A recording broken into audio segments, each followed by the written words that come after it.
9 chapter 14 प्राकृतिक संसाधन।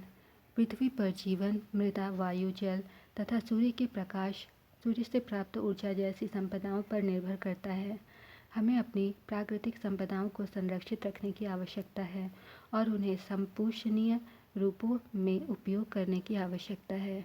Eukaryotic कोशिकाओं और बहुत सी प्रोकैरियोटिक कोशिकाओं को ग्लूकोज अणुओं को तोड़ने तथा उससे ऊर्जा प्राप्त करने के लिए ऑक्सीजन की आवश्यकता होती है।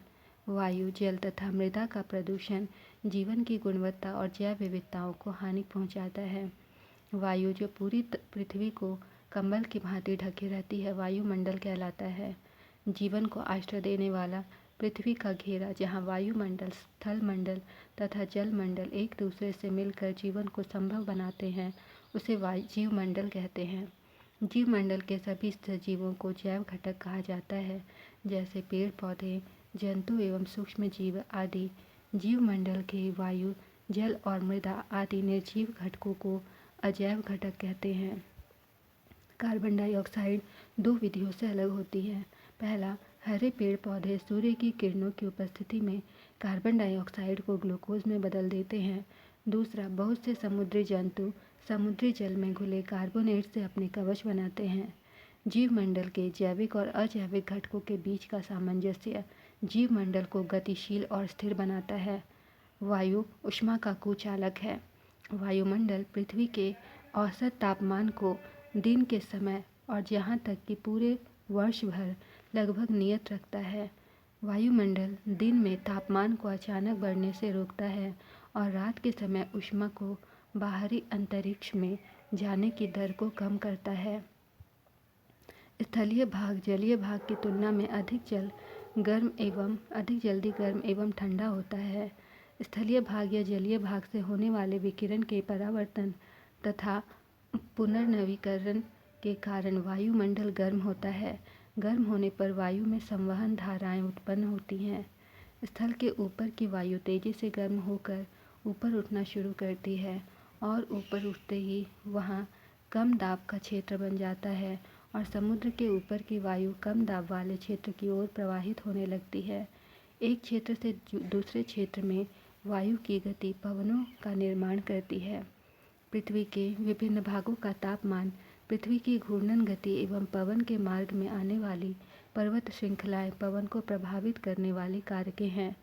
वर्षा का पैटर्न पवनों के पैटर्न पर निर्भर करता है।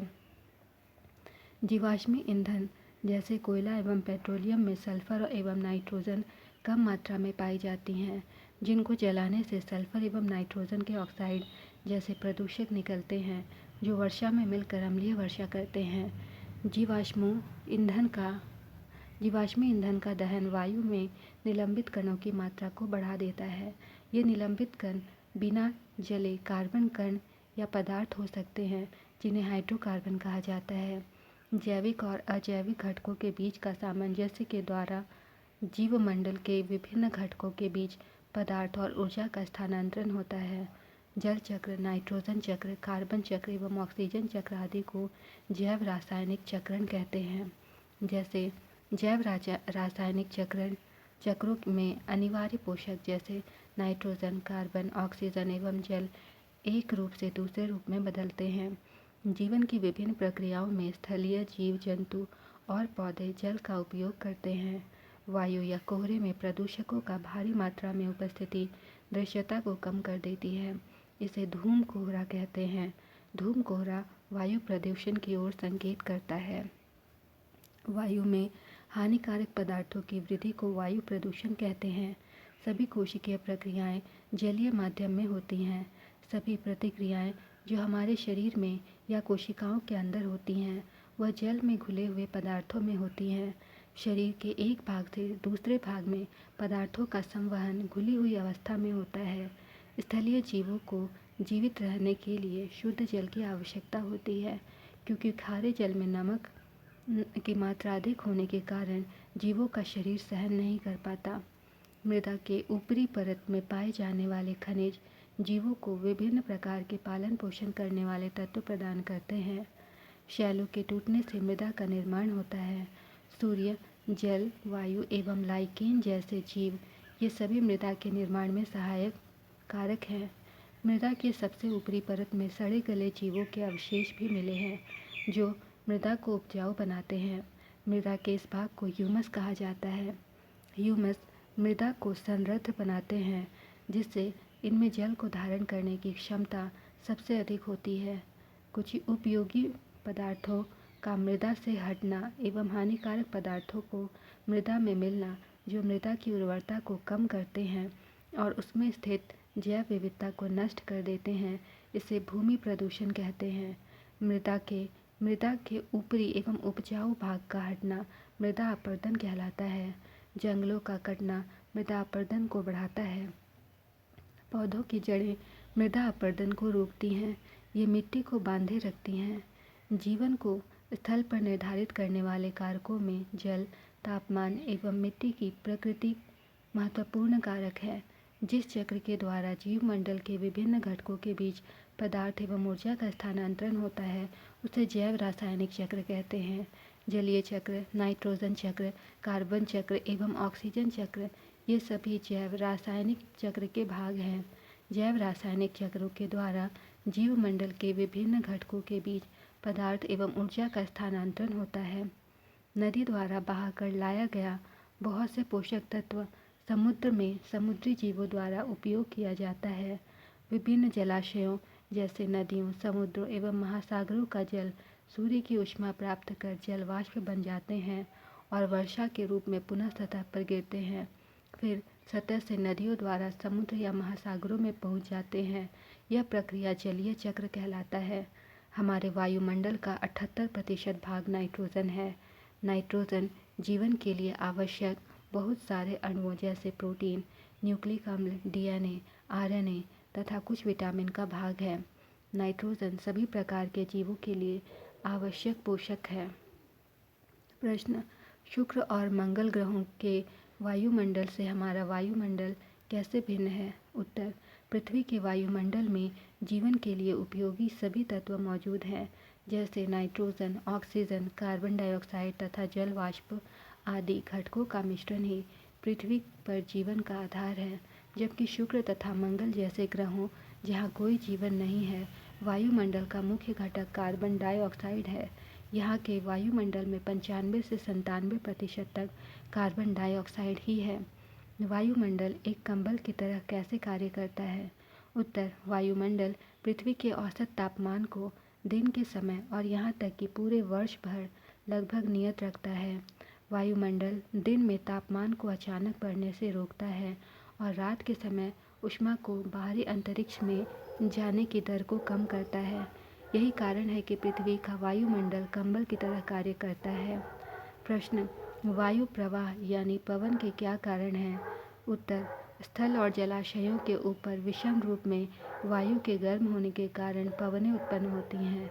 स्थल के ऊपर की वायु तेजी से गर्म होकर ऊपर उठना शुरू करती है और ऊपर उठते ही वहाँ कम दाब का क्षेत्र बन जाता है और समुद्र के ऊपर की वायु कम दाब वाले क्षेत्र की ओर प्रवाहित होने लगती है। एक क्षेत्र से दूसरे क्षेत्र में वायु की गति पवनों का निर्माण करती है। पृथ्वी के विभिन्न भागों का तापमान, पृथ्वी की घूर्णन गति एवं पवन के मार्ग में आने वाली पर्वत श्रृंखलाएं पवन को प्रभावित करने वाली कारकें हैं। प्रश्न: बादलों का निर्माण कैसे होता है? उत्तर: दिन के समय जब जलीय भाग गर्म हो जाते हैं, तब बड़ी मात्रा में जलवाष्प बन जाती है। जलवाष्प की कुछ मात्रा विभिन्न जैविक क्रियाओं के कारण वायुमंडल में चली जाती है। यह गर्म वायु के साथ मिलकर ये ऊपर की ओर उठ जाती हैं। ऊपर जाकर ये फैलती हैं और ठंडी हो जाती हैं। प्रश्न: मनुष्य के 3 क्रियाकलापों का उल्लेख करें जो वायु प्रदूषण में सहायक हैं। उत्तर: मनुष्य के 3 क्रियाकलाप जो वायु प्रदूषण में सहायक हैं वो निम्नलिखित हैं। पहला, जीवाश्मी ईंधनों का उपयोग वायु प्रदूषण का बहुत बड़ा कारण है। ये वायु में कार्बन डाइऑक्साइड, सल्फर एवं नाइट्रोजन के ऑक्साइड जैसे प्रदूषकों को छोड़ते हैं। दूसरा, वाहनों द्वारा निकलने वाला धुआं प्रदूषण फैलाता है। तीसरा, कारखानों से निकलने वाला विषैला धुआं। प्रश्न: जीवों को जल की आवश्यकता क्यों होती है? उत्तर: जीवों को जल की आवश्यकता होती है क्योंकि पहला, सभी कोशिकीय प्रक्रियाएं जलीय माध्यम में होती हैं। दूसरा, सभी प्रतिक्रियाएं जो हमारे शरीर में या कोशिकाओं के अंदर होती हैं वह जल में घुले हुए पदार्थों में होती हैं। तीसरा, शरीर के एक भाग से दूसरे भाग में पदार्थों का संवहन घुली हुई अवस्था में होता है। प्रश्न, जिस गांव, शहर, नगर में आप रहते हैं वहां पर उपलब्ध शब्द जल का मुख्य स्रोत क्या है? उत्तर, जलाशय अथवा नदियाँ। प्रश्न, क्या आप किसी क्रियाकलाप के बारे में जानते हैं जो इस जल के स्रोत को प्रदूषित कर रहा है? उत्तर, पहला, घर एवं कारखानों द्वारा छोड़ा गया विषैला एवं रसायन युक्त पानी। दूसरा, कृषि कार्य में उपयोग होने वाले पीड़कनाशी या उर्वरक आदि का जलाशयों में मिल जाना। तीसरा, नदियों में मरे हुए जीवों को प्रवाहित करना आदि। प्रश्न, मृदा का निर्माण किस प्रकार होता है? उत्तर, मृदा का निर्माण प्राकृतिक एवं सतत प्रक्रिया है जो पत्थरों के बारीक कणों के टूटने से होता है। पृथ्वी की सतह के समीप पाई जाने वाली चट्टानें विभिन्न प्रकार के भौतिक, रासायनिक और कुछ जैव प्रक्रमों के द्वारा महीन कणों में टूट जाते हैं, जिससे मृदा का निर्माण होता है। मृदा के निर्माण में कुछ कारक जैसे सूर्य की गर्मी जो दिन में पत्थरों को गर्म करती है और रात में ठंडा करती है, इससे चट्टानों में संकुचन एवं प्रसार होता है और वे छोटे छोटे कणों में टूट जाते हैं। जल का तेज बहाव जो पत्थरों को छोटे छोटे कणों में तोड़ती है। तेज वायु जिससे पत्थर एक दूसरे से टकराते हैं एवं कुछ जीव जैसे लाइकेन मृदा के बनने की प्रक्रिया में सहायता करते हैं। प्रश्न, मृदा अपरदन क्या है?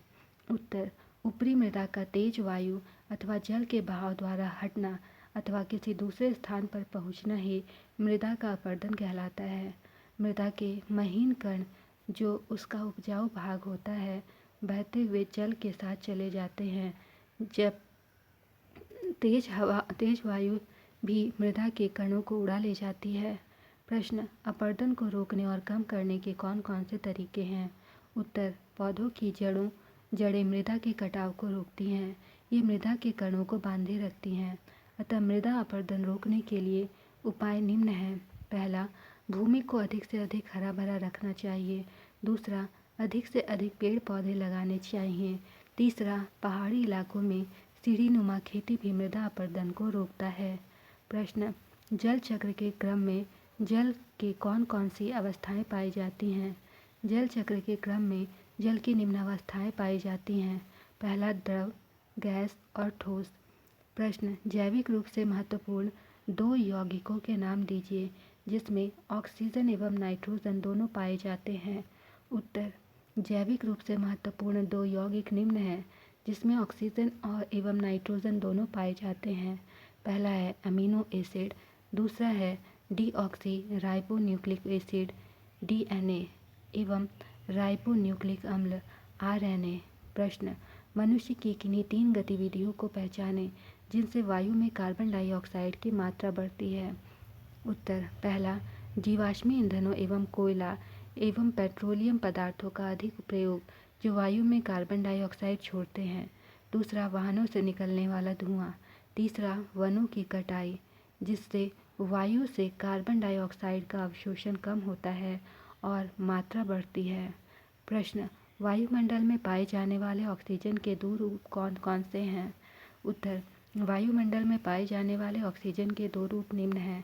पहला, द्विपरमाणु कणों जो कि एक जीवनदायिनी गैस है, इसका उपयोग हम सांस लेने के लिए करते हैं। तीसरा, त्रिपरमाणु कणों, यह एक विषैला पदार्थ है जिससे वायुमंडल के ऊपरी परत में ओजोन का एक परत बना है जो सूर्य से आने वाली हानिकारक विकिरणों जैसे अल्ट्रावायलेट किरण को पृथ्वी के वायुमंडल में प्रवेश करने से रोकता है। प्रश्न, जीवन के लिए वायुमंडल क्यों आवश्यक है? उत्तर, जीवन के लिए जल निम्न कारणों से आवश्यक है। पहला, यह पृथ्वी को कंबल के समान ढके हुए है। दूसरा, वायुमंडल पृथ्वी के औसत तापमान को दिन के समय और यहाँ तक कि पूरे वर्ष भर लगभग नियत रखता है। तीसरा, यह वायुमंडल की ओजोन परत सूर्य से आने वाली हानिकारक विकिरणों जैसे अल्ट्रावायलेट से हमारी रक्षा करता है। प्रश्न, जीवन के लिए जल क्यों अनिवार्य है? उत्तर, जीवन के लिए जल इसलिए अनिवार्य है क्योंकि सभी कोशिकीय प्रक्रियाएं जलीय माध्यम में होती हैं। दूसरा, हमारे शरीर या कोशिकाओं में होने वाली सभी प्रक्रियाएं जल में घुले हुए पदार्थों से पूरी होती हैं। तीसरा, शरीर के एक भाग से दूसरे भाग में पदार्थों का संवहन घुली हुई अवस्था में होता है।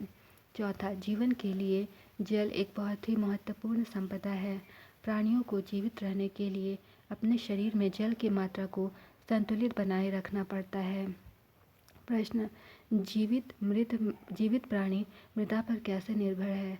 क्या जल में रहने वाले जीव संपदा के रूप में मृदा पूरी तरह स्वतंत्र है? उत्तर, जीवित प्राणियों में मृदा पर निर्भर होने के निम्न कारण हैं। पहला, मृदा एक महत्वपूर्ण संपदा है जो किसी क्षेत्र में जीवन कोई विविधता को निर्धारित करता है। दूसरा, मृदा के ऊपरी परत में पाए जाने वाले खनिज जीवों को विभिन्न प्रकार के पालन पोषण करने वाला तत्व प्रदान करते हैं। तीसरा, मृदा में भी विभिन्न प्रकार के सूक्ष्म जीव पाए जाते हैं जो पूरी तरह से अपनी ज़रूरत की चीज़ें मृदा से ही प्राप्त करते हैं। चौथा, सभी हरे पौधे मृदा में ही उगते हैं और जीवों को भोजन के रूप में ऊर्जा प्रदान करते हैं। जल में रहने वाले जीव संपदा के रूप में मृदा पूरी तरह स्वतंत्र नहीं है। प्रश्न, जंगल, वायु, मृदा तथा जलीय स्रोत की गुणवत्ता को कैसे प्रभावित करते हैं? उत्तर, जंगल, वायु, मृदा तथा जलीय स्रोत की गुणवत्ता को प्रभावित करते हैं। प्रश्न, नाइट्रोजन स्थिरीकरण की प्रक्रिया कुछ जीवाणुओं द्वारा ऑक्सीजन की उपस्थिति में क्यों नहीं होती है? उत्तर, कुछ जीव जैसे जीवाणु तात्विक ऑक्सीजन की उपस्थिति में विषाक्त हो जाते हैं। यही कारण है कि नाइट्रोजन स्थिरीकरण की प्रक्रिया कुछ जीवाणुओं द्वारा ऑक्सीजन की उपस्थिति में नहीं होती है। प्रश्न, ओजोन क्या है? वायुमंडल में सबसे ऊपरी परत में ऑक्सीजन के 3 परमाणुओं वाला एक अणु की परत पाई जाती है जिसे ओजोन कहते हैं। प्रश्न, मृदा एक महत्वपूर्ण संपदा कैसे है? उत्तर, मृदा एक महत्वपूर्ण संपदा है जो किसी भी क्षेत्र के जीवन की विविधता को निर्धारित करती है। मृदा के ऊपरी परत में बहुत से पालन पोषण करने वाले खनिज पाए जाते हैं, उन्हें मृदा से प्राप्त होते हैं। तीसरा, सभी हरे पेड़ पौधे मृदा में ही उगते हैं जो जंतुओं को ऊर्जा भोजन के रूप में प्रदान करते हैं। प्रश्न, ओजोन परत का मुख्य कार्य क्या है? ओजोन परत का मुख्य कार्य है सूर्य से आने वाले हानिकारक विकिरणों को पृथ्वी की सतह पर आने से रोकना, जो कई जिंदगियों को नुकसान पहुंचा सकता है। ये थी प्राकृतिक संपदा। धन्यवाद।